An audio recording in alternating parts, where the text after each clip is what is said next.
ہم کو عبداللہ بن یوسف نے حدیث بیان کی، ان کو مالک نے ہشام بن عروہ کی روایت سے خبر دی، انہوں نے اپنے والد سے نقل کی،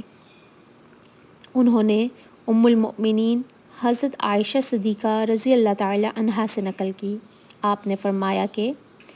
ایک شخص حارث بن ہشام نامی نے نبی کریم صلی اللہ علیہ وآلہ وسلم سے سوال کیا تھا کہ یا رسول اللہ،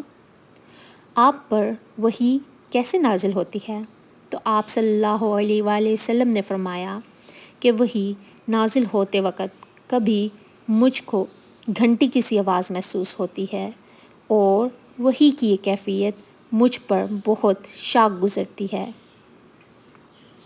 جب یہ کیفیت ختم ہوتی ہے تو میرے دل و دماغ پر اس یعنی کہ فرشتے کے ذریعے نازل شدہ وحی محفوظ ہو جاتی ہے، اور کسی وقت ایسا ہوتا ہے کہ فرشتہ